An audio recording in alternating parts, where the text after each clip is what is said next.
Bismillahirrahmanirrahim. Assalamualaikum warahmatullahi wabarakatuh. Alhamdulillah, bersyukur kepada Allah. Hari ini kita akan melanjutkan belajar kita pada tema 4, subtema 1, bagian 2, berisi muatan IPA, IPS, dan SPDP. Yang kedua, sholawat serta salam kita haturkan kepada junjungan kita baginda Rasulullah Sallallahu Alaihi Wasallam.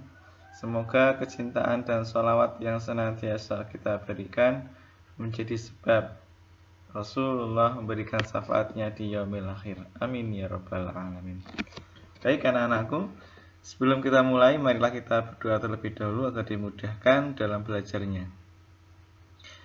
Istidadan doaan. Asyhadu an la ilaha illallah wa asyhadu anna Muhammadar Rasulullah. Raditu billahi rabba wa bil islami dina wa bi Muhammadin nabiyya wa rasulah. Rabbi zidni ilma warzuqni fahma. Amin ya rabbal alamin. Baik, tujuan pembelajaran pada tema 4 subtema 1 bagian 2 IPA, IPS, dan SPDP ada 3. Yang pertama, siswa mampu menjelaskan pentingnya upaya keseimbangan dan pelestarian sumber daya alam di lingkungan. Yang kedua, siswa mampu mengidentifikasi kegiatan ekonomi dan hubungannya dengan bidang pekerjaan. Yang ketiga, siswa mampu memahami gambar dan bentuk 3 dimensi. Yang muatan IPA, kita belajar tentang pelestarian lingkungan. Yang muatan IPS, kita belajar tentang kegiatan dan bidang pekerjaan. Yang SPDP, kita belajar tentang gambar dan bentuk 3 dimensi. Yang pertama-tama, pentingnya keseimbangan alam dan kelestarian sumber daya alam. Upaya menjaga kelestarian sumber daya alam sangat penting. Pelestarian sumber daya alam bertujuan agar sumber daya alam tidak habis. Ingat, ada loh sumber daya alam yang sifatnya terbatas. Oleh karena itu, kita perlu melakukan pelestarian sumber daya alam agar sumber daya alamnya tidak habis. Dengan begitu, keseimbangan alam akan tetap terjaga kelestariannya, agar tetap lestari, tidak punah, tidak habis. Usaha yang dapat dilakukan untuk melestarikan sumber daya alam, di sini Pak Kolis menyebutkan 3. Yang pertama ada penanaman kembali hutan yang gundul atau disebut reboisasi. Jadi reboisasi itu adalah penanaman kembali hutan yang gundul. Yang kedua, membuat tambak ikan dan udang di aliran sungai. Nah, daripada sungainya kotor, kita gunakan untuk tempat pembuangan sampah, maka lebih baik dan manfaat apabila aliran sungai yang ada di sekitar kita manfaatkan sebagai tambak ikan ataupun udang. Yang ketiga, meningkatkan penggunaan sumber daya alam. Yang berikutnya adalah pentingnya menjaga keseimbangan alam dan kelestarian sumber daya alam. Nah, ini adalah beberapa poin yang menyebutkan bahwa pentingnya menjaga keseimbangan alam dan kelestarian sumber daya alam. Yang pertama, mencegah terjadinya bencana alam. Mencegah bencana alam seperti banjir, tanah longsor, dan kekeringan. Yang kedua, menjaga kelangsungan hidup manusia, hewan, tumbuhan.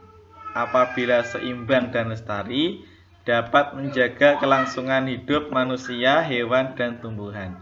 Yang ketiga, menjaga pasokan air bersih. Yang keempat, mencegah terjadinya perubahan cuaca dan musim yang ekstrim. Yang kelima, menjaga keanekaragaman sumber daya alam seperti hewan dan tumbuhan. Yang keenam, menciptakan lingkungan yang sehat dan bebas polusi. 7. Menjaga pasokan udara bersih. 8. Menjaga ketersediaan sumber daya alam agar dapat dimanfaatkan. Jadi, menjaga kelestarian, terutama menjaga kelestarian pohon bakau, dapat menjaga keseimbangan alam di daerah pesisir. Kenapa kita harus menggalakkan menanam, menjaga kelestarian pohon bakau di pesisir atau di pantai? Alasannya adalah pohon bakau ternyata memiliki fungsi sebagai habitat makhluk hidup dan menahan gelombang air laut ataupun dapat mencegah terjadinya abrasi. Jadi, apabila terjadi gelombang laut yang besar, dapat ditahan, dapat dicegah dengan adanya pohon bakau. Pembelajaran yang ketiga, kegiatan menjaga keseimbangan dan kelestarian sumber daya alam. Yang pertama, pada lingkungan sungai. Nah, terjadi pencemaran. Apa penyebab pencemaran pada sungai? Yang pertama adalah pembuangan limbah ke sungai. Nah, ini seringkali terjadi di daerah kita. Pembuangan sampah, limbah pabrik, ataupun yang lainnya dapat mencemari permukaan sungai. Yang kedua adalah racun ikan. Nah, biasanya cara cepat untuk mencari ikan, ada orang yang kemudian menyebar racun yang diberikan pada aliran sungai sehingga ikan-ikan yang di dalamnya mati. Nah, bagaimana upaya pelestariannya? 1. Tidak membuang sampah ke sungai. Jadi, harusnya kita menyediakan tempat tersendiri untuk pembuangan sampah sehingga tidak menjadi kebiasaan setiap buang sampah ke sungai. Yang kedua, tidak menggunakan bahan peledak atau racun. Nah, dalam menjaga ekosistem ikan harusnya tidak menangkap dengan peledak ataupun racun. Yang ketiga, pembersihan dan pemeliharaan tumbuhan sekitar sungai. Yang kedua, pada lingkungan laut, adapun upaya pencemarannya atau penyebab pencemarannya masih sama, adanya limbah sungai yang kemudian mengalir sampai ke laut, racun dan bahan peledak penangkap ikan. Nah, terkadang ada nelayan yang menggunakan cara jahat seperti menggunakan bahan peledak yang sehingga bahan peledak ini menghancurkan juga terumbu karang, menghancurkan juga habitat ikan yang ada di laut. Yang ketiga, tumpahan minyak dari kilang. Nah, jadi ada pengeboran minyak bumi di laut. Nah, terkadang tumpahan minyaknya dapat mencemari permukaan air laut. Bagaimana upaya pelestariannya? Upaya pelestariannya ada 2. Tidak mengambil, merusak terumbu karang, dan memelihara hewan laut. Jadi tidak menggunakan bom, tidak menggunakan racun, karena ketika menggunakan bom atau racun itu bisa merusak terumbu karang dan ikan-ikan kecil. Yang kedua, tidak menggunakan bahan peledak, racun, dan pukat harimau. Nah, diharapkan para nelayan tidak menggunakan cara jahat, menggunakan bahan peledak, racun, dan pukat harimau. Yang ketiga, udara. Adapun pencemaran udara, apa sebabnya? Apa penyebabnya? Yang pertama, asap kendaraan bermotor. Bisa kita pahami, kita ketahui di jalanan raya saat ini sangat padat sekali kendaraan bermotor. Oleh karena itu, asap yang ditimbulkan dari kendaraan bermotor dapat menyebabkan pencemaran udara. Yang kedua, asap pabrik yang dihasilkan dari produksi pabrik sehingga cerobongnya mengeluarkan asap hitam pekat yang kemudian menyebabkan pencemaran udara. Yang ketiga, limbah rumah tangga. Biasanya bekas-bekas bahan memasak, bekas-bekas makanan yang telah dimakan menjadi limbah rumah tangga. Yang keempat, kebakaran hutan. Nah, ini yang sangat mengkhawatirkan. Apabila hutan terbakar, maka dampaknya bisa meluas ke seluruh daerah yang mendekatinya. Yang kemudian ada upaya pelestarian atau solusi pelestariannya. Upaya pelestariannya adalah menggunakan kendaraan umum untuk berpergian. Jadi, kalau kita beralih membiasakan menggunakan kendaraan umum, setidaknya kita bisa mengurangi polusi dan kemacetan. Yang kedua, menanam lebih banyak pohon. Penghijauan, tanam pohon di lingkungan sekitar. Yang ketiga, berjalan kaki. Apabila jaraknya dekat, bersepeda. Apabila jaraknya dekat ke tempat yang kita tuju. Yang berikutnya adalah tanah.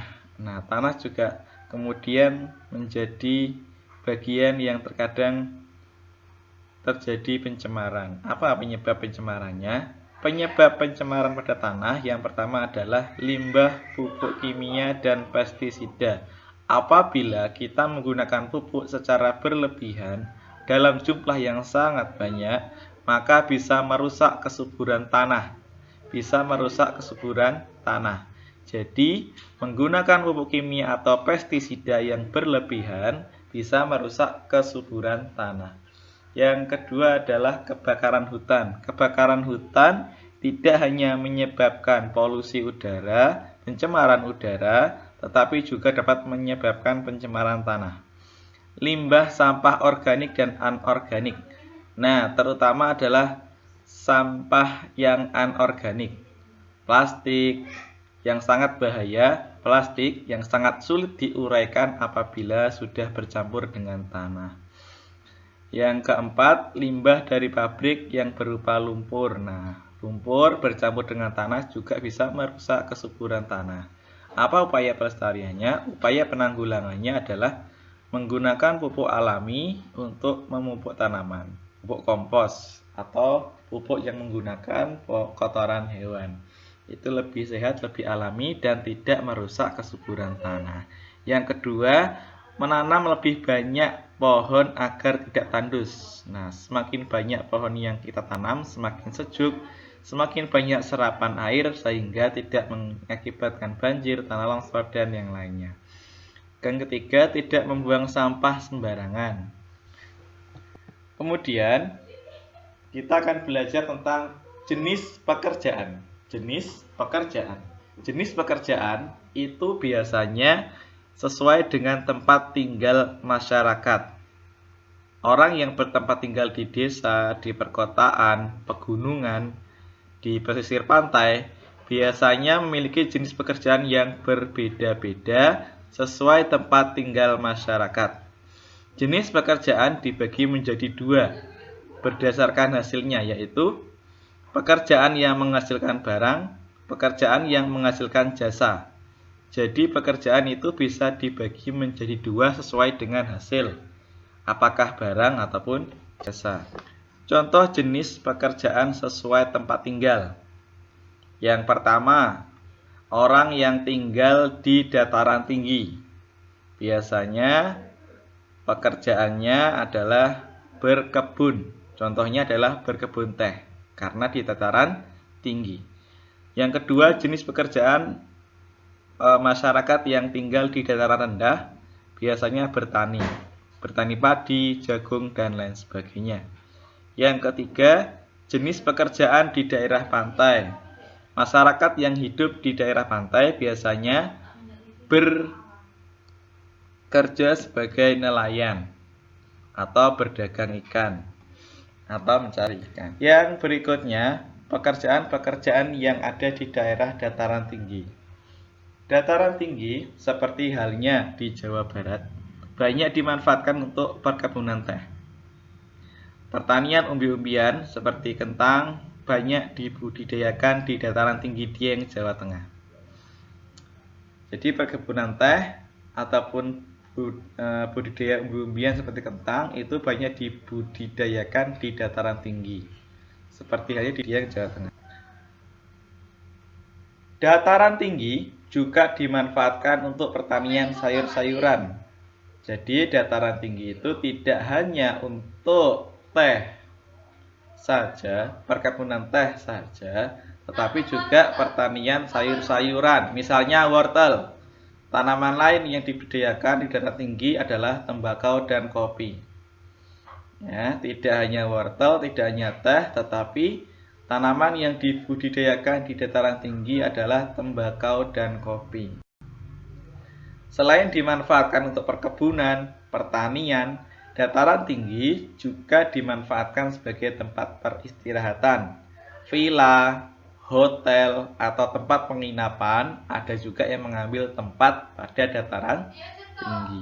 Pekerjaan di dataran rendah. Dataran rendah itu seperti apa? Dataran rendah merupakan wilayah yang berada antara 0 sampai 200 meter di atas permukaan laut. Jadi wilayah yang berada antara 0 sampai 200 meter itu tergolong dataran rendah. Dataran rendah banyak dimanfaatkan sebagai lahan pertanian dan perkebunan. Biasanya tanaman yang dibudidayakan pada dataran rendah antara lain adalah padi, ya, jagung, buah-buahan, dan sayur mayur. Padi, jagung, buah-buahan, dan sayur mayur. Kota-kota besar yang berada di dataran rendah juga banyak membangun gedung-gedung bertingkat. Bisa kita lihat di Surabaya, itu sangat banyak sekali gedung-gedung bertingkat yang tinggi menjulang. Sungai yang berada di dataran rendah, di sekitar daerah kita kan dataran rendah, itu banyak sungai-sungai yang masih dijadikan sebagai sarana transportasi penyeberangan biasanya. Hasil perkebunan dari dataran tinggi seperti buah, sayur, banyak dijual di pasar yang terletak di dataran rendah. Jadi hasil dari perkebunan dataran tinggi biasanya dijual di dataran rendah. Dataran rendah juga dimanfaatkan sebagai arena bermain.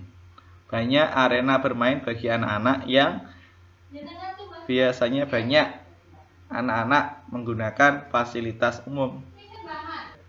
Pekerjaan di daerah pantai. Pantai yang seperti kita ketahui adalah daerah perbatasan antara daratan dan lautan. Banyak anak-anak, banyak keluarga yang biasanya ketika liburan tiba banyak yang berkunjung ke pantai. Kenapa? Karena pantai punya daratan yang indah dan lautan, air laut yang tidak terlalu deras ombaknya. Sebagian besar wilayahnya berupa tanah berpasir dan karang. Jadi kalau kita melihat daerah pantai, pasti banyak melihat tanah berpasir dan karang. Pantai sebagian besar dimanfaatkan sebagai tujuan pariwisata. Ada banyak pantai-pantai yang ada di sekitar wilayah kita. Pantai bermanfaat untuk sarana liburan keluarga. Tadi ya, tempat pariwisata. Biasanya banyak pengunjung pantai yang bermain, seperti membuat istana pasir, bola voli di pantai. Nah, itu juga sebagai tempat bermain. Pantai juga dimanfaatkan oleh nelayan untuk menangkap ikan. Hasil tangkapan kemudian dijual ke tempat pelelangan ikan atau TPI. TPI, tempat pelelangan ikan. Jadi anak-anak, pantai 1. Berfungsi sebagai tempat pariwisata. 2. Berfungsi sebagai tempat bermain, berkumpulnya keluarga. 3. Sebagai tempat untuk nelayan mencari ikan dan kemudian menjual hasil tangkapannya di tempat pelelangan ikan. Pantai juga dimanfaatkan untuk menanam tanaman kelapa. Biasanya kalau kita pergi ke pantai, kita banyak menyaksikan pohon kelapa yang ada di pinggiran pantai. Karena memang pantai dimanfaatkan untuk menanam tanaman kelapa. Hasil tanaman ini yaitu buahnya. Daunnya bisa dijual ke pasar. Kegiatan ekonomi dan pekerjaan yang terkait. Kebutuhan hidup manusia, makan, minum, pakaian, perumahan, pendidikan, kesehatan, hiburan, dan rekreasi. Untuk memenuhi kebutuhan hidupnya, manusia melakukan usaha atau bekerja. Usaha manusia untuk memenuhi kebutuhan hidup dinamakan kegiatan ekonomi Apa itu kegiatan ekonomi? Kegiatan ekonomi adalah usaha manusia untuk memenuhi kebutuhan hidup. Berikut beberapa contoh kegiatan ekonomi beserta jenis pekerjaan yang berkait. Rumah makan. Biasanya ada pelayan, ada kasirnya, ada koki atau juru masak. Yang kedua, di perhotelan, hotel, ada resepsionis atau orang yang berada di bagian depan yang fungsinya untuk melayani para pengunjung hotel. Ada petugas kamar yang menunjukkan hotel. Ada pelayan, kasir, koki, satpam, petugas kebersihan, dan petugas parkir. Itu adalah pekerjaan-pekerjaan yang ada di lingkungan perhotelan. Di lingkungan supermarket, ada kasir jelas. Pramuniaga, itu orang yang menunjukkan, menjaga, mengarahkan ketika ada orang yang berbelanja.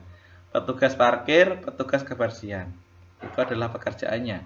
Pada lingkungan TPI, lingkungan tempat pelelangan ikan, pasti ada nelayan dan pedagang ikan. Yang terakhir, pada lingkungan pekerjaan rumah sakit, ada profesinya dokter, perawat, apoteker, petugas kebersihan.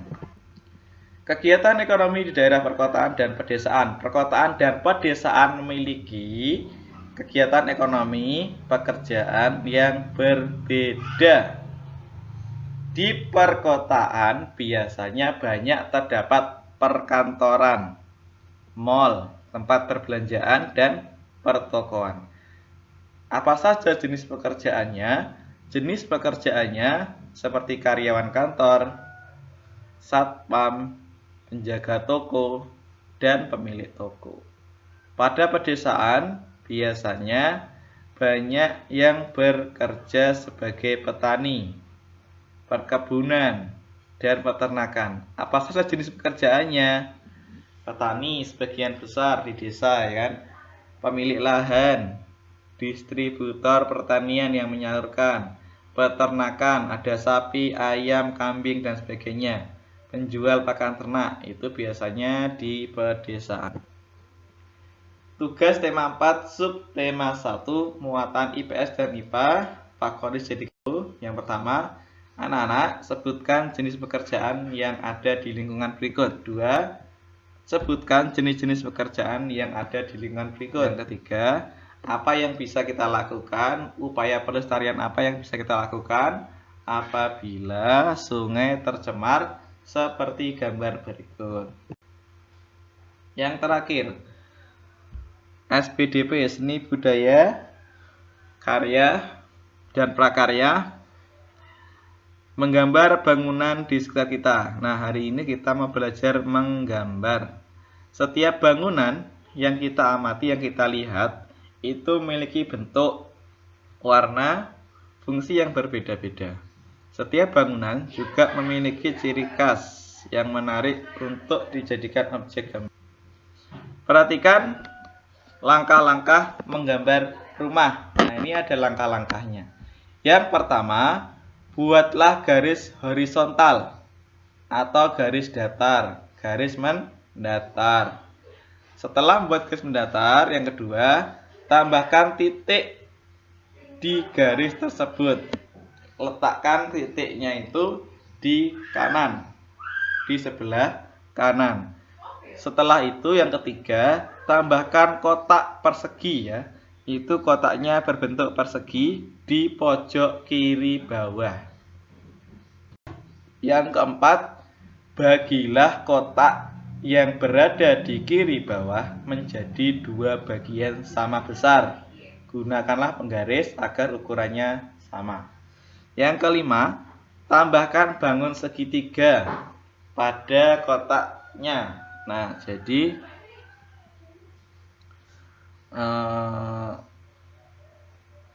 tambahkan bangun segitiga di atas kotak yang telah kita gambar. Kemudian, tandai 3 sudut tersebut dengan titik seperti pada gambar. 1, 2, 3. 3 titik. Yang ketujuh, tariklah garis dari tiap-tiap titik menuju titik hilang. Setelah itu yang kedelapan, tambahkan garis dinding dan atap. Sret. Yang kesembilan, tebalkan garis dan hapus dari sketsa, berilah hiasan bebas hiasannya. Teknik menggambar 3 dimensi. Apa itu gambar 3 dimensi? Gambar 3 dimensi adalah gambar yang memiliki panjang, lebar, dan tinggi. Gambar yang timbul. Gambar 3 dimensi menggunakan satu titik hilang. Buatlah satu titik. Setelah membuat satu titik, setelah kita buat satu titik yang dibuat dengan cara menarik seluruh titik sudut ke satu titik tertentu. Bagaimana? Apa maksudnya? Satu titik yang dibuat dengan cara menarik seluruh titik sudut ke satu titik tertentu. Lihatlah gambar yang Pak Kolis berikan. Itu contoh dari satu titik yang dibuat dengan cara menarik seluruh titik sudut ke satu titik tertentu. Pada titik hilang, objek seakan-akan menjadi tidak tampak pada pandangan mata kita. Gambar di atas, contoh gambar di atas adalah contoh gambar 3 dimensi dengan satu titik hilang.